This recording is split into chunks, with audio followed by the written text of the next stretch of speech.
How dare you ask that question?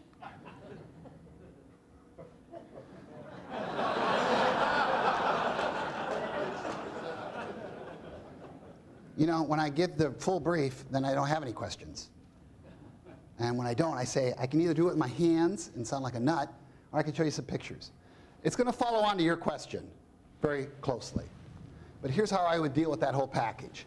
You know, the guys who say, these people love war, they're addicted to war, and you guys are dominated by your women, and you're not really tough, and if we hit you hard in the face, you'll go running home to mama. That's the Occidentalism that we face throughout history. And it has its roots in the tough countryside, I eat what I kill, and the wimpy city, okay? And then that becomes capitalism, and that becomes the West. And they have that view of us in the West, in the East, and in other places. You know, we're addicted to sex, and we have computer brains. And how that works, I don't know, because it would seem oxymoronic, but you run into this mindset all the time. I'm telling you what's going to go on in terms of culture is going to be very similar to what's going on in the past. Here's the argument I'll make. If you look 10,000 years ago, right up to 1800, Malthus is right. The more people you get, the less wealth there is. There is finite growth to wealth. There is a fixed sum, okay? If you look at human existence, 10,000 BC, 1800, virtually no change. Same life length, same amount of sex, same number of children, same calories, no changes. 10,000 BC to 1800, no improvement. So population size limits wealth.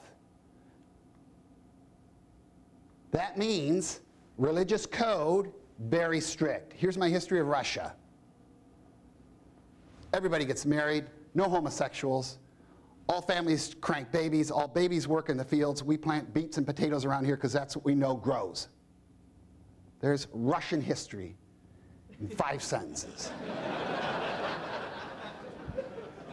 Now, if I tell you those 5 things, you say, am I surprised Russia has authoritarian culture? No. That's how you got through the winter. So look at places that have the toughest environments. You will find some of the toughest ethical codes. And the desert cultures are the toughest. And Islam is a very tough survival code.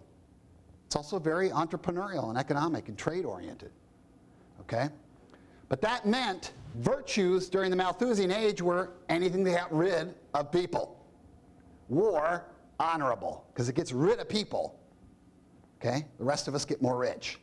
What happens when you get to 1800, we master inorganic growth, everything takes off. All of a sudden, doubling of life, mostly through vaccines. Suddenly, religious code, all created back here, is challenged.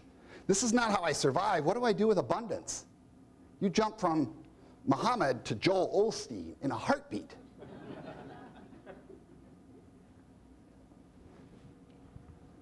Well, religion is still crucial. The clashes within civilizations, when you go from sustenance to abundance, you're going from given family to chosen family. Classic example, Fiddler on the Roof. What's Tevye's problem? His daughters will not marry who he says. You ever watch a Bollywood musical? It's one plot, repeated endlessly. You can find it in American culture, go back about 50 years. Every Bollywood music, headstrong daughter, traditional father. Headstrong daughter meets modern sexy man. Headstrong father disapproves.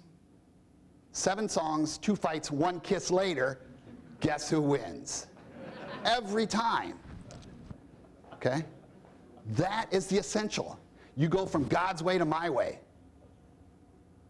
And that is social revolution.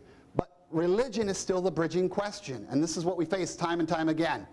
Do I accept this new trajectory or do I reject it? If I reject, I'm a fundamentalist.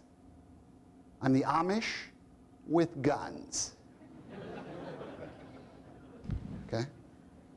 If I accept, I'm evangelical. I can't wait to tell you about Jesus Christ in your living room until you submit. Our 2 daughters from Ethiopia, their mother was Pentecostal. The place was mostly Muslim, but Pentecostals are going like wildfire. You look at American history, always on the frontier, the Pentecostals. Why? They love the frontier. It's a rough, wild place, and Pentecostals do very well there. So I will tell you throughout, and I hope this answers your question, fundamentalism is decreasing across the world, every single religion. All religions in the gap are more fundamental than those in the core. Okay? Evangelicalism is spreading throughout the gap like crazy, and it's coming from the core through missionaries and whatnot. And it is taking off like wildfire because the shift from sustenance to abundance, you want moral handholds to guide that journey. And the one thing that doesn't change, even though everything else can change in your life, is typically your religious belief, if you can transmit it to the next generation, which I will tell you as a father of 6 kids is a challenge. That's all I got there. No, I got a little bit more.